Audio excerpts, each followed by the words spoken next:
Sequels usually go one of two ways. The first way is that they're radically different from the original. This includes games such as Metal Gear Solid, GTA 3, and Street Fighter 2. And the second way is making a game that's fairly similar to the original with added tweaks and fixes. These games are usually games like Metal Gear Solid 2, Kingdom Hearts 2, Persona 4, and the game we're going to talk about falls in the latter category. For better or for worse, welcome to Dark Cloud 2.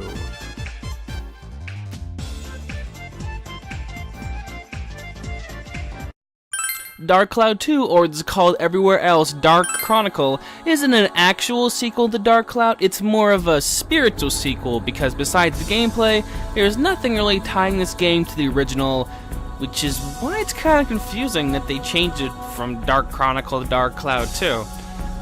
Whatever. The game came out in Japan in November of 2002, and it came out in America February of the next year.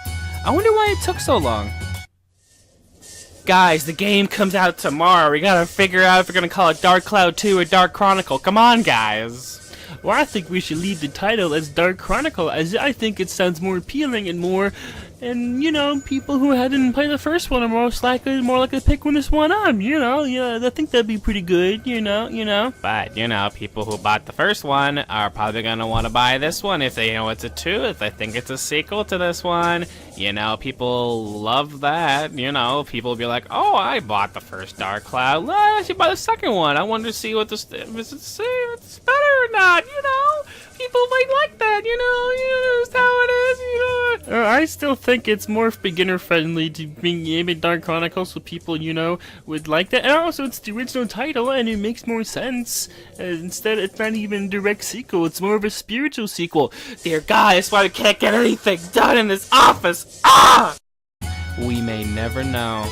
But anyway, let's get into the game. Our game starts with... And with that out of the way, the game begins with the girl being chased through a castle by monsters, and here we get our first snippet of gameplay. And it immediately feels way better than the original Dark Cloud. But we'll get into that later. After defeating the monsters, she runs into a man who I'm surprised can see anything with those shoulder pads.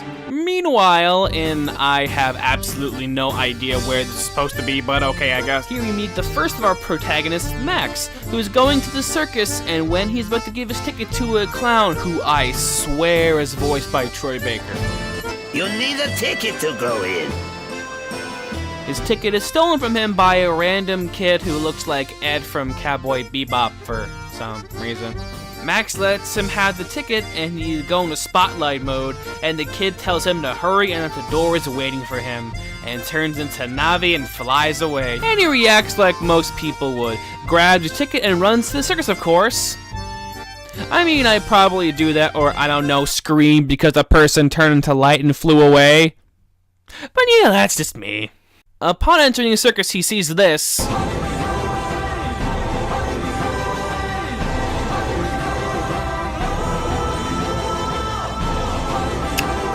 Wow. He then hears the mayor of the town talking to the ringleader of the circus about a special stone that the ringleader is making the mayor find for him.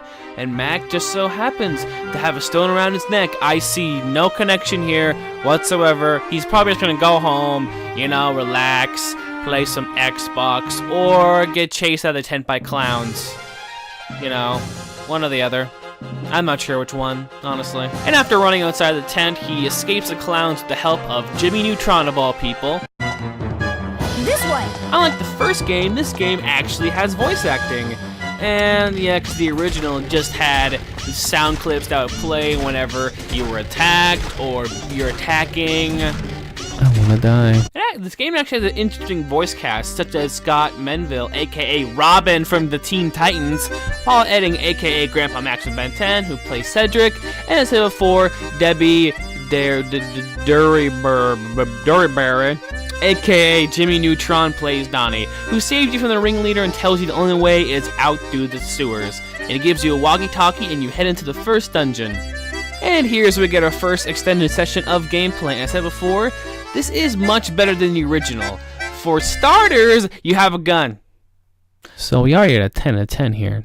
Let's all go home. There's nothing else to see here. Pack it in. The structure of the dungeons is very similar to the first game, with some tweaks here and there, such as there being missions that you see before entering the dungeon, which if you complete, you get awarded medals, which I'm not sure what they do. I'll probably Google it later and put on the screen or something. I don't know. I just work here. I don't know. But the goal is essentially the same, which is to find the key, which is in a random monster on the floor. So yeah, fundamentally it's the same as the first game, weapon durability and all, which is still annoying, but it's alleviated a bit because in this game, you, as mentioned previously, you can have 2 weapons in this game, a gun and a melee weapon, which varies with the combat a little bit, but not by much. It's basically the same as the first game, just with 1 or 2 more attacks added in, which is kind of disappointing. This is one of the main things that needed to be improved on the original.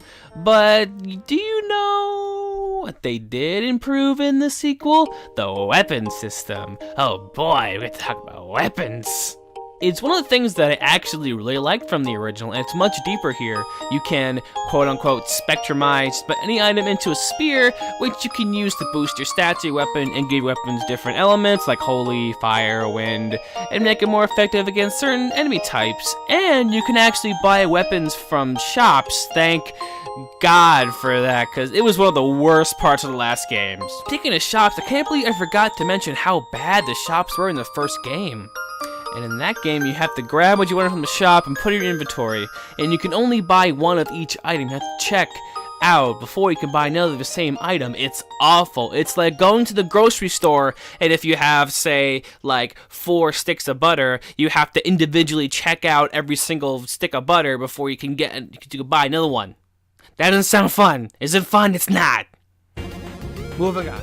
Thankfully, the shops here are much better. You can buy multiple items from the shop, and it goes straight in your inventory, and it's all around much better.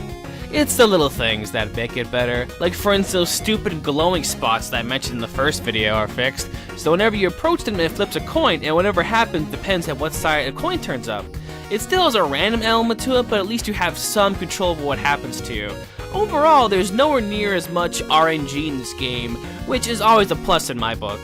After a couple floors, you run into the ringleader again, who's named Flotsam, apparently, and he sends an elephant to attack you, which shouldn't be a problem because you have a gun. Oh no. But luckily, you're saved by a mechanic named Cedric, who brings in a freaking mech.